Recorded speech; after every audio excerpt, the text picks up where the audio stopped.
할렐루야, 굿TV 세상을 보는 창 5세 고감을 시청하시는 시청자 여러분, 저는 제주도에 있는 조수교회를 섬기고 있는 주성학 목사입니다. 우리 좋으신 하나님께서 제 강의를 시청하시는 모든 분들께 큰 은혜 주시기를 기도합니다. 저는 지금까지 인도 종교와 문화를 배경으로 믿음과 삶에 대해서, 그리고 구원을 갈망하는 인간의 실체와 그리고 희생제물이 된 예수님에 대해 말씀드렸습니다.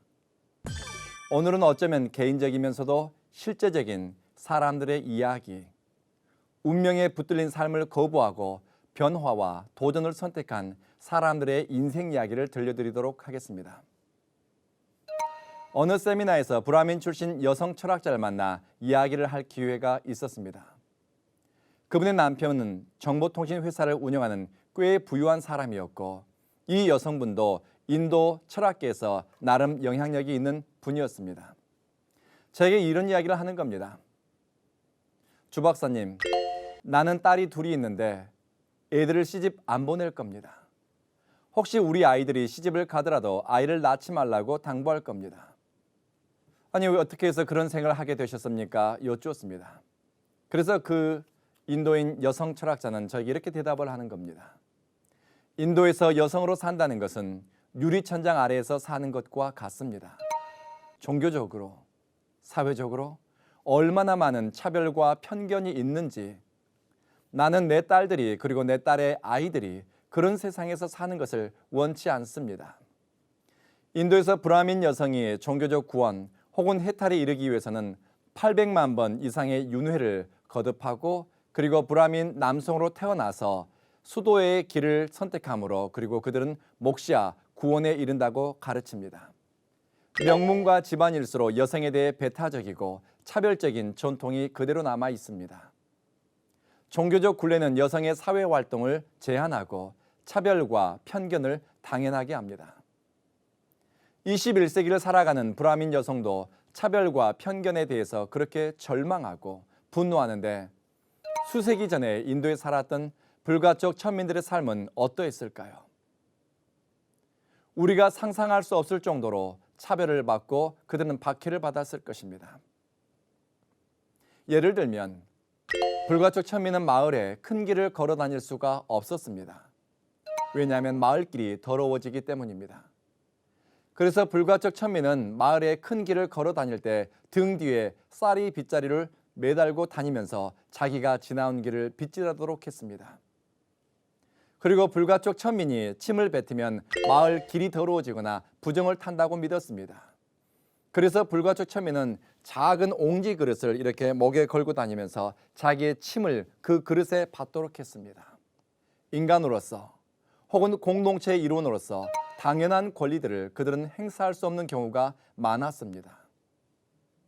지금은 많이 바뀌었다고는 하지만 여전히 카르마에, 카스트에, 종교적 전통과 관습에 묶여 사는 사람들이 무척 많이 있습니다. 그들을 불가촉 천민, 달릿 혹은 아드바시라고도 부릅니다.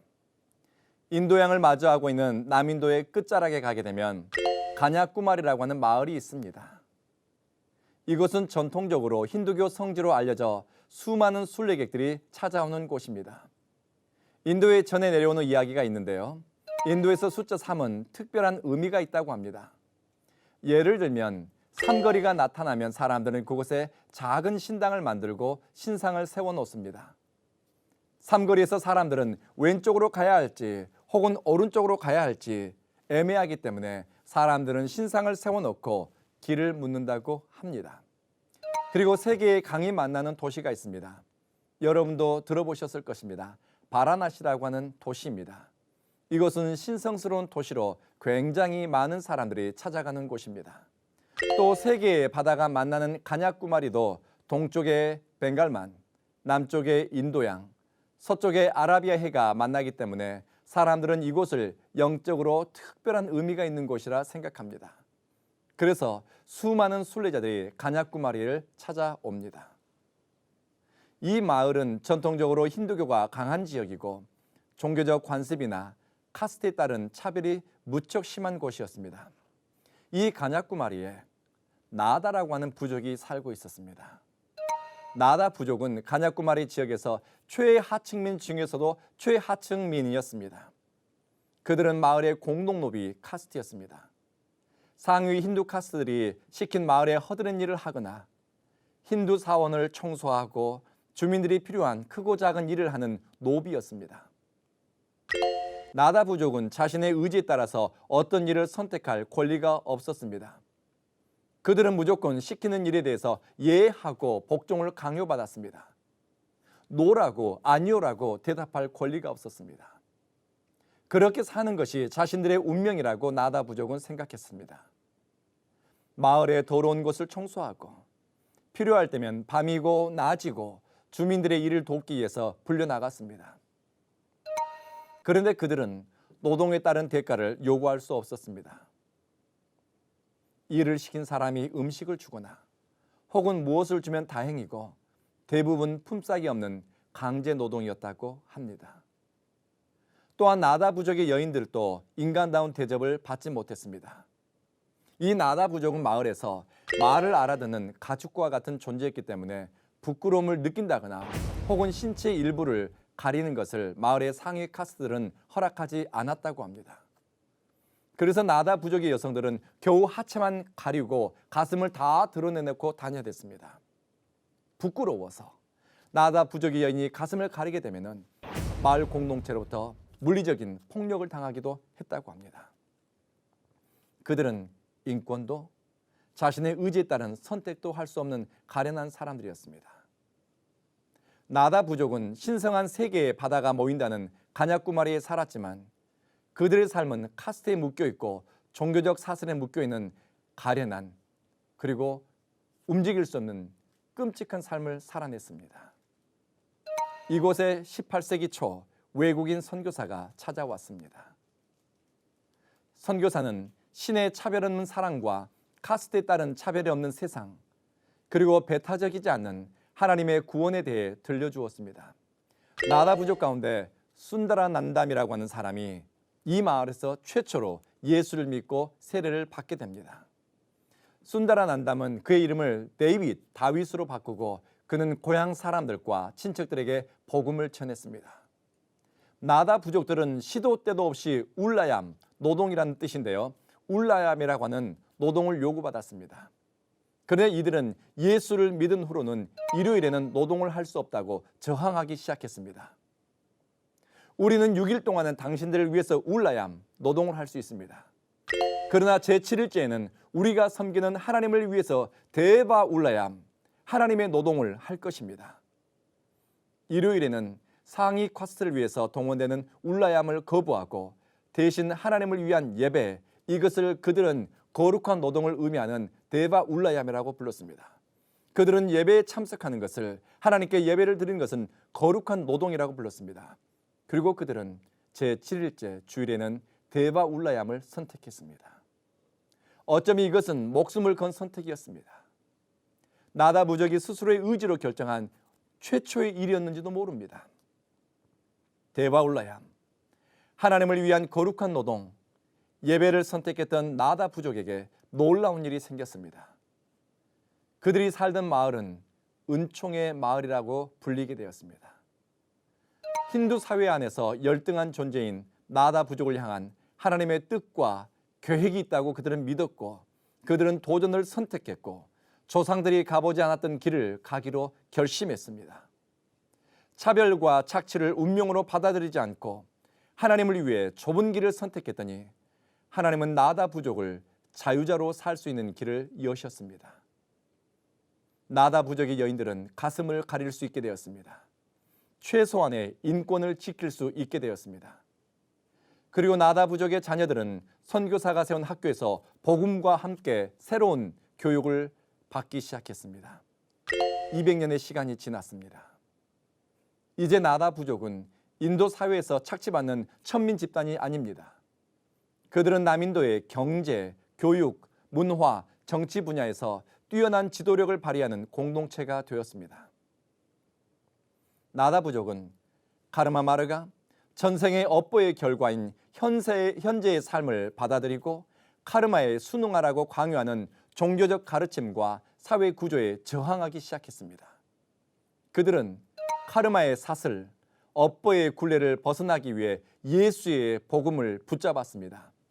느슨하게 붙잡은 것이 아니라 목숨을 걸고 붙들었습니다. 되는 대로 사는 사람에게는 되는 일이 없습니다. 그러나 뜻을 세워 선택하는 사람에게는 새로운 길이 그들의 운명이 되고 새로운 길이 그들에게는 미래가 됩니다. 하나님의 뜻은 우리의 생각과 같지 않습니다. 제가 태어나고 자란 곳은 전라남도 신안군에 있는 작은 섬이었습니다. 전기도 들어오지 않은 낙도였습니다. 저희 마을의 중앙에는 작은 예배당이 한 곳 있었는데요. 이 교회가 저희 섬에서 새로운 세상을 만날 수 있는 유일한 통로였습니다. 주일학교도 없습니다. 중고등부도 없습니다. 아주 작은 교회였고 할머니 집사님 몇 분밖에 없는 교회였습니다. 그러나 그곳은 저에게는 안식의 장소였습니다. 고등학생 때 교회에서 홀로 기도하는데 이런 마음이 제 안에서 생기는 거였습니다. 나는 언젠가 바다를 건너가 복음을 영어로 증거하게 될 것이다. 어떤 예감 같은 것이 제 속에 들어오게 되었습니다. 사람은 본 것이 있고 들은 것이 있어야 꿈을 꾼다고 하는데 들은 것도 본 것도 제한적인 섬 소년에게 해외, 선교사, 복음 증거 이런 것은 한 번도 생각을 해본 적이 없는 것들이었는데 그런 생각이 제 안에 가득 찼습니다. 이 생각이 어디에서 왔을까? 동네 교회 골방에서 기도하는 시간이 길어졌습니다. 새벽 4시에 일어나 교회에서 기도하고 밤이 늦도록 기도하는 시간이 길어졌습니다. 그렇게 기도를 하면 할수록 나는 저 바다를 건너가 해외를 다니며 복음을 증거하게 되겠구나 하는 확신이 들어왔습니다. 그래서 주님, 저를 복음을 전하는 도구로 사용해 주십시오. 선교사가 전한 복음이 섬에 사는 제게도 전해져 은혜로 사는 길을 찾았으니 저도 복음을 전하는 사람이 되고 싶습니다. 헌신의 기도를 드렸습니다.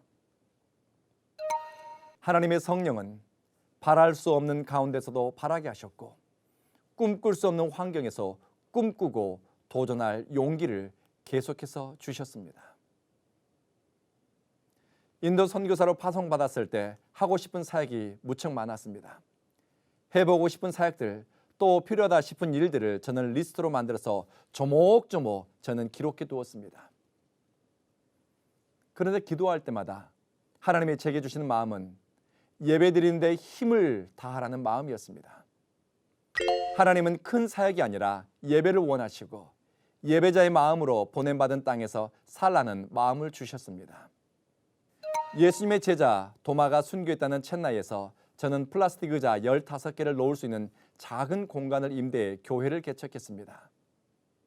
나라와 민족, 언어, 문화를 넘어서 예수 안에서 연합과 일치, 소통하는 교회를 꿈꾸면서 국제교회를 시작했습니다. 한 번도 영어를 해외에서 배워본 적도 없고 학원에서도 배워본 적도 없었습니다. 섬소년이 선교사가 되고 싶어서 독학으로 영어를 공부했습니다. 매주마다 영어로 찬양을 인도하고 예배를 인도하고 말씀을 증거했습니다. 그런데 기적처럼 한 명도 저희 교회에 찾아오지 않았습니다. 하나님 앞에서 일주일 혹은 10일씩 철야하면서 예배자를 보내달라고 기도했는데 6개월이 지나도 한 명도 찾아오지 않았습니다. 금식하며 기도했습니다. 그런데 1년이 지나도록 제 딸아이만 두고서 찬양 인도하고 설교하고 예배를 드렸습니다. 얼마나 초조하고 당황스러웠는지 모릅니다. 지나가는 사람도 한 명 들어오지 않았습니다. 금식과 철야 기도의 날이 늘어가면서 생각지도 못한 일이 생겼습니다. 제가 비전이라고 생각했고 사역 전략이라고 생각했던 수많은 프로그램에 대한 생각이 사라지는 겁니다. 그러면서 제 속에는 먹든지 마시든지 무엇을 하든지 하나님의 영광을 위해서 하라는 생각으로 채워지기 시작했습니다. 비전이라고 포장된 욕심이 깎여 나갔습니다. 하나님께 영광 돌리는 생각으로 충만해졌을 때 하나님은 2년 만에 스마일라라는 인도인 청년 한 명을 보내주셨습니다. 한 명의 예배자가 저와 함께 예배드리는데 2년이 걸렸습니다. 그 후에 부흥은 순식간이었습니다. 예배당이 적어서 저희는 3번에 걸쳐 예배당을 이전했고 믿음의 길을 동행하는 사람들이 계속해서 찾아오게 되었습니다. 어느 날 현지인 교회에 부흥회를 인도하러 갔는데 한 전도자가 제게 이런 이야기를 하는 겁니다. 주 목사님, 저는 교회도 없고 교인도 없고 돈도 없습니다. 그리고 저는 미래가 없습니다. 제가 믿는 하나님은 꿈꿀 수 없는 환경에서도 꿈을 주시고 의지를 주시고 그 꿈을 쫓아갈 수 있는 힘을 주시고 돌파할 수 있도록 능력을 주시는 분인데 현지인 목회자의 말을 듣고 너무 안타까웠습니다. 그래서 현지인 목회자에게 이렇게 물었습니다. 나랑 같이 성경 공부를 해보지 않겠습니까? 좋다는 겁니다. 그때부터 오지에 있는 현지인 목회자의 움막 같은 집을 찾아가 그에게 성경을 가르치고 함께 기도하기 시작했습니다.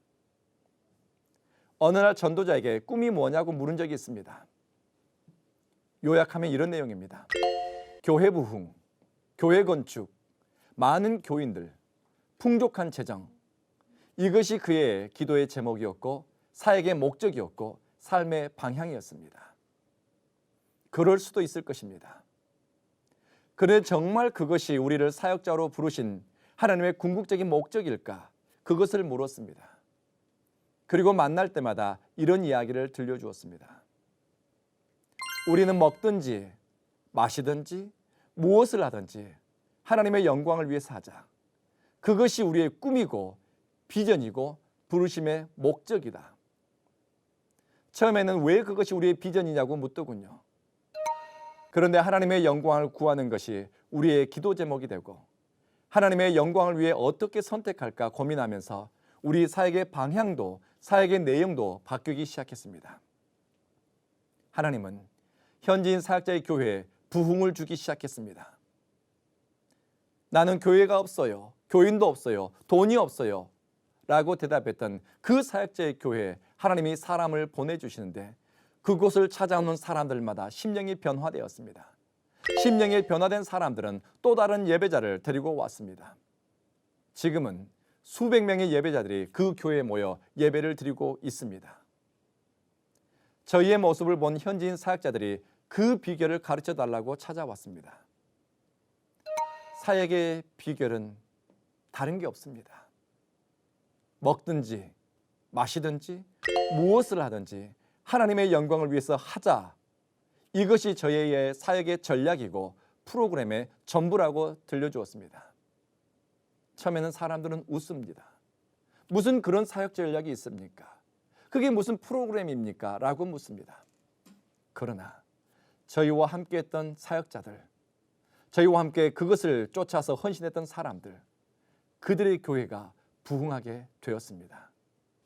현지인 목회자와 인도인 교인들에게 목회자 평생 교육원을 세워 우리의 경험과 사역 이야기를 나누고 싶다고 이야기를 한 적이 있습니다. 하나님이 그들의 마음을 움직였습니다.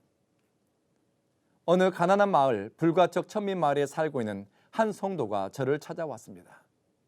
그 성도는 제 호주머니에 봉투를 하나 넣어 주었는데 꺼내보니 그의 한 달치 월급 봉투였습니다. 이것을 주 목사님의 사역의 마중물로 써달라고 부탁을 하던 겁니다. 결혼식을 이제 막 끝낸 신혼부부가 있습니다. 결혼식을 끝내자 그 젊은 부부는 자신들의 폐물을 팔아서 마련한 돈을 가지고 인도 목회자들을 훈련시키는 데 사용해달라고 저희에게 가져왔습니다. 그렇게 땅을 구하고 현지인들의 헌신으로 오지 목회자 평생교육원을 세웠습니다. 이제 그들은 자신들이 기도하고 계획하고 선택하면서 오지 목회자 아카데미를 운영하는 데 필요한 재정과 사역을 꾸려가고 있습니다. 하나님이 이 일을 하셨습니다. 꿈꿀 수 없는 자리에서 절망하고 낭망하는 사람들, 그들에게 하나님은 꿈을 주시고 하나님의 영광을 쫓아갔더니 그들의 사역의 조건과 환경들을 바꾸셨습니다. 16세기 유럽인들에게 인도는 노다지의 땅으로 비춰졌습니다. 강대국들은 군대와 무역상을 보내 인도를 식민지화하기 시작했습니다. 1600년대 초 덴마크는 남인도의 트랑코바르에 동인도 주식회사를 진출시켜 나가파트넘 일대를 식민지화하는 데 성공했습니다. 군대를 주둔시키고 성능 좋은 대포를 요새에 배치해 영국, 프랑스의 동인도 회사를 견제했습니다. 그리고 그들은 1620년 시온 교회라고 하는 아름다운 교회를 지어서 봉헌했습니다. 굉장히 아름다운 교회입니다. 지금도 이 교회가 건재합니다. 이 교회는 동인도 주식회사의 주재원들과 총독부에서 일하는 덴마크인들만을 위한 교회였습니다. 파송받은 목회자는 고위 관리들과 주대원들만을 위해서 목회했고 현지인들은 이곳을 통해 복음을 들을 수가 없었습니다. 현지인들은 이 시온 교회를 출입할 수가 없었습니다. 너무나 높은 편견의 벽이 있었습니다. 차별의 벽이 있었습니다. 1706년에 젊은 독일인 선교사 지겐발금 목사가 트랑크바르 항구에 도착했습니다. 그는 복음이 덴마크인 공동체 안에 갇히지 않고 울타리를 넘어서 타밀 사람들에게 현지인들에게 증거되어지고 그들이 진리에 눈 밝아지기를 열망했습니다. 지겐발금 목사는 나가파트남 지역에 그는 현지인들이 모여서 예배드릴 수 있는 열린 공동체 새 예루살렘 교회를 지어 봉헌하게 되었습니다. 이곳 새 예루살렘 교회에서는 피부색이 다르다는 이유로 사람들의 출입이 제한되지 않았습니다. 카스트의 높고 낮음에 따라서 서열이 정해지지도 않았습니다. 예수 그리스도의 복음이 선포되고 현지인들의 회심이 일어나는 변화의 중심지가 되었습니다. 성령이 역사하는 변화의 중심지가 되었습니다. 그러면 여러분, 유럽인들만을 위한 교회였던 시온교회와 현지인들을 위해서 세워진 새 예루살렘 교회와 이 두 교회의 거리는 얼마나 될까요? 채 100m가 되지 않습니다. 이 100m가 되지 않는 거리를 움직여 가는데 무려 100년의 시간이 흘렀습니다. 복음이 편견과 문화적 우월감에 사로잡히지 않고 복음의 능력이 피부색과 사회적 위치에 따라 제한되지 않고 확장되고 증거되어져야 한다는 꿈을 가진 사람이 등장하기 전까지는 역사의 초침은 움직이지 않습니다. 의식이 깨지지 않은 공동체는 100m에 불과한 역사의 수레바퀴를 굴릴 힘이 없었습니다. 돈이 없고 그들이 가진 능력이 없어서가 아니라 그들은 편견과 독선에 붙들려 있어 하나님의 뜻을 헤아리지 못했기 때문입니다. 트랑코바르를 방문하게 되면 오래전 남들이 가보지 않은 길을 가고 남들이 꾸지 않은 꿈을 꾸면서 도전하고 움직였던 지겐발금 목사의 무덤이 있습니다. 그는 세상적 힘의 크기로 하나님의 일을 이루려고 하지 않았습니다. 복음의 능력이 문화와 전통을 넘어 개인과 공동체를 변화시키는 모습을 소망하면서 그는 도전하는 일을 멈추지 않았습니다. 그는 아시아에서 최초로 안수받은 목회자를 훈련시켰고 복음을 듣고 싶어하는 최하층민 노예 4명에게 복음을 전하고 그들에게 세례를 주었습니다. 하나님의 일은 힘의 크기와 능력에 따라서 결정되지 않습니다. 운명에 맡긴 채 되는 대로 살지 않고 끊임없이 성령의 인도하심을 받으며 선택하며 가는 사람들에게 새로운 길이 열리고 새로운 역사가 그들의 미래가 됩니다. 트랜스포메이션. 하나님의 성령은 지금도 일하고 계시고 하나님의 영광을 위해 살기 위해 먹고 마시며 수고하는 이들을 주목하고 계시고 그들의 삶과 그들의 미래와 또 그들이 속한 공동체를 새롭게 변화시켜 나아가고 있습니다. 어느 날 한 인도인 전도자가 저를 찾아왔습니다. 그와 여러 가지 얘기를 나누다 보니 그는 과거에 힌두교 시바 사원의 사제였습니다. 그는 힌두교 시바 사원에서 사제로 일을 하면서 가족을 부양했는데 어느 날 교회에서 들려오는 찬양 소리 그리고 사람들이 듣는 하나님의 말씀 이 소리가 귀에 들려오더랍니다. 힌두교 사제였던 사람이 교회 처마 밑에 앉아서 사람들이 부르는 찬송을 들었고 그리고 사람들이 듣는 복음의 말씀을 듣기 시작했습니다. 그리고 그는 19살이 되었을 때 부모님에게 이렇게 이야기합니다. 아버지, 저는 한 번도 나를 위해서 선택한 것이 없습니다. 이제는 나를 위해서 하나를 선택하고 싶습니다. 그랬더니 부모님이 물으시더랍니다. 네가 하고 싶은 일이 무엇이냐? 예수를 믿고 싶습니다. 결국 그 형제는 집에서 쫓겨났습니다. 집에서 쫓겨난 힌두교 사제였던 사람은 세례를 받고 그 이름을 빈센트라고 개명합니다. 그는 지금 남인도 지역의 산맥 지역, 산악 지역을 다니면서 복음을 증거하고 있습니다.